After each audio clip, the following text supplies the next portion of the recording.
साथियों, आज हम ट्रांसफ़र पॉलिसी से संबंधित बहुत बड़ी अपडेट लेकर आए हैं। ट्रांसफ़र पॉलिसी एवं ट्रांसफ़र लिस्ट के बारे में इस वीडियो में विस्तार चर्चा करने वाले हैं, तो शुरू से अंत तक ज़रूर बने रहें। ट्रांसफ़र नीति के बारे में जब से राजस्थान में ये गवर्नमेंट आई थी तब से ही चर्चा चल रही है, अभी तक नीति नहीं बनी है। साथियों, इससे पहले भी गवर्नमेंट आई थी, तभी भी ट्रांसफ़र नीति की बात होती थी। तृतीय श्रेणी शिक्षकों के लिए ट्रांसफ़र नीति बनना एक महत्वपूर्ण मुद्दा रहा है। साथियों, राजस्थान एकीकृत शिक्षक महासंघ काफ़ी दिनों तक ट्रांसफ़र नीति और ट्रांसफ़र लिस्टें जारी करवाने के लिए संघर्षरत रहा था और अभी भी है। ट्रांसफ़र पॉलिसी अगर बनाई जाए साथियों, तो सभी शिक्षकों के लिए होनी चाहिए, चाहे वो थर्ड ग्रेड शिक्षक हो या वरिष्ठ अध्यापक हो या फिर व्याख्याता हो या फिर प्रिंसिपल हो, सभी के लिए ट्रांसफ़र पॉलिसी समान रूप से बननी चाहिए। अब बात करते हैं ट्रांसफ़र पॉलिसी के बारे में कि बनेगी कब। साथियों, जब गोविंद सिंह जी डोटासरा शिक्षा मंत्री थे तब उन्होंने कहा था कि ट्रांसफ़र पॉलिसी हम बना के लाएंगे और जल्दी ही ट्रांसफ़र पॉलिसी बनने वाली है, जिससे शिक्षकों के ट्रांसफ़र जो दूर दराज ज़िलों में बैठे हैं उनको अपने गृह ज़िले में आने में आसानी होगी। अभी तक उसके बाद में बीडी कलाजी आए, बीडी कलाजी भी आए थे, उसी दिन उन्होंने बोला था कि ट्रांसफ़र पॉलिसी के बारे में मैं चर्चा ज़रूर करूँगा। कुछ दिनों के बाद में ट्रांसफ़र पॉलिसी 1 महीने में तैयार होने वाली है या 1 महीने में तैयार हो जाएगी। 1 महीने में तैयार होने के बाद में वो सीएम के पास अनुमोदन के लिए भेजी जा चुकी है। अनुमोदन होगा वैसे ही हम ट्रांसफ़र पॉलिसी जारी कर देंगे।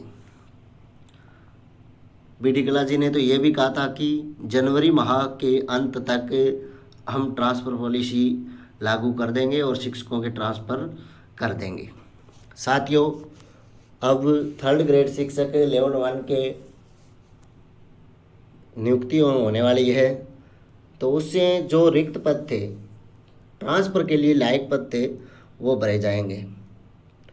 स्वाभाविक है कि जैसे ही थर्ड ग्रेड की नियुक्ति होगी तो एक भी पद जो हम चाहते हैं वो हमें खाली नहीं मिलेगा, तो ट्रांसफ़र कब होंगे कब। साथियों, ट्रांसफ़र ज़रूरी है हमें इस लेवल 1 की नियुक्ति से पहले। अगर लेवल 1 की नियुक्ति से पहले ट्रांसफ़र नहीं हुए तो हम फिर भी वहीं रहेंगे जहां अभी हैं या फिर उससे दूर, मतलब जो हम चाहते हैं घर के नज़दीक आना, वो संभव नहीं हो सकेगा। साथियों, शिक्षकों के ट्रांसफ़र के लिए राजस्थान शिक्षक संघ युवा जो ट्विटर अभियान के तहत लंबे समय से मांग कर रहा है कि शिक्षकों के स्थानांतरण के आवेदन लेने के बाद कब तक शिक्षक स्थानांतरण सूची के लिए इंतजार करेंगे।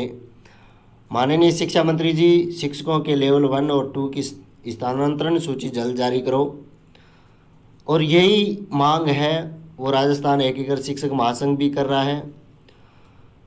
जब तक नई भर्ती जो 15,500 की है उनको जिला आवंटन की प्रक्रिया होए, उससे पहले ट्रांसफ़र हो, ये मांग हम लोग कर रहे हैं।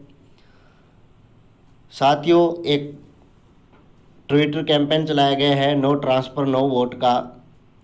मुख्यमंत्री जी, नई नियुक्ति से पूर्व तृतीय श्रेणी शिक्षकों की तबादला सूचियां जारी करो। सभी विभागों के तबादले 2-3 बार हो चुके हैं। हम जानते हैं सभी विभागों के तबादले 2-3 बार काफ़ी बार हो चुके हैं।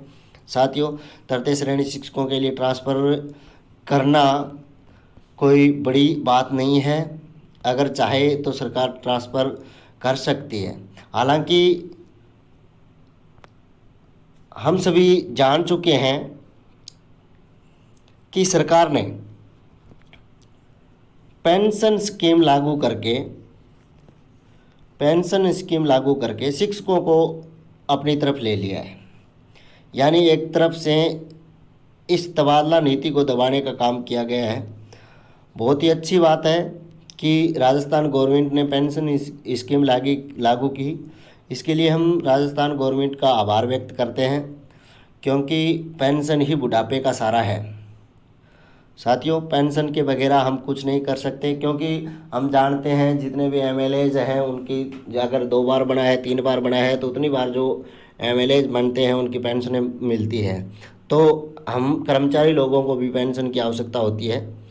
तृतीय श्रेणी शिक्षकों के लिए तबादले नहीं होने के लिए एक पत्रिका की न्यूज़ है साथियों, नैनवा की, जो राजस्थान शिक्षक संघ युवा के द्वारा ज्ञापन दिया गया है मुख्यमंत्री जी महोदय को। इसके अलावा हम यह देख सकते हैं नई नियुक्तियों से पहले पुराने शिक्षकों के ट्रांसफ़र हो, फिर खाली पदों पर नए लोग लगाएं। यह भी साथियों शिक्षा विभाग के जितने भी संघ बने हुए हैं वो सभी अपने स्तर पर कुछ न कुछ प्रयास जरूर करते रहते हैं। साथियों, हम लोग सोचते हैं, बहुत सारे लोगों के कमेंट्स आते हैं कि राजस्थान एकीकृत शिक्षक महासंघ के हरपाल जी दादरवाल हैं, वो कहाँ चले गए, उनकी आवाज़ हमने कई दिनों से नहीं सुनी। मैं मानता हूँ हरपाल जी दादरवाल की आवाज़ हमने नहीं सुनी है, परंतु वो लोग खाली बैठने वालों में से नहीं है। वो अपना प्रयास निचले स्तर से अपने स्तर से जरूर कर रहे हैं। साथियों, दादरवाल जी शिक्षकों के लिए जी जान देने वाले एक नेता थे और शिक्षक भी थे। वो 3rd ग्रेड शिक्षकों के लिए जो वचन दिया था उन्होंने, वो निभाने के लिए तत्पर हैं। वो अपना काम अपने तरीके से कर रहे हैं। वो हमें टेंशन लेने वाली बात नहीं है कि वो लाइव नहीं आए या हमसे बात नहीं की। कोई बात नहीं है साथियों, बात नहीं की, परंतु अपना काम जरूर चल रहा है। वो कुछ न कुछ हमेशा शिक्षकों की तबादला नीति की बात जरूर करते रहते हैं कि तृतीय श्रेणी शिक्षकों की तबादला करो, तृतीय श्रेणी शिक्षकों की तबादला करो। 27 साल से नहीं बन पाई शिक्षक तबादला नीति, घोषणा तक रही सीमित है। साथियों, हमने अखबारों में डेली पढ़ते हैं, क्योंकि बीडी कला जी ने कहा था कि मसौदा तैयार कर दिया है और घोषणा होनी ही बाकी है। डोटासरा ने भी कमेटी बनाई थी, परंतु अभी तक तबादले नहीं हुए। मुख्यमंत्री जी महोदय ने माना था एक दिन पहले जब शिक्षकों का सम्मेलन हुआ था, तब मुख्यमंत्री जी ने कहा था कि तबादलों में भ्रष्टाचार का मामला उनके सामने आया था, संज्ञान में आया था। तो इस भ्रष्टाचार को रोकने के लिए तबादला नीति की बात राजस्थान सरकार करती आई है हमेशा से।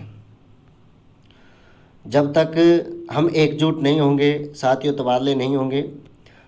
तबादला करवाने के लिए हर शिक्षक को एकजुट होना पड़ेगा। हम अगर एकजुट हैं तो तबादले अवश्य होंगे, अन्यथा तबादले नहीं होंगे।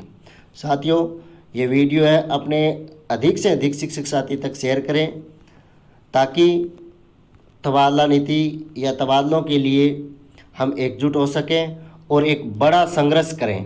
राजस्थान एकीकृत शिक्षक महासंघ और सभी शिक्षक संगठनों को एक साथ मिलकर इस लड़ाई को जीतें, क्योंकि जब तक हम लड़ेंगे नहीं तब तक सरकार न तो ट्रांसफ़र नीति लाने वाली है और न ही ट्रांसफ़र लिस्ट निकालने वाली है। धन्यवाद।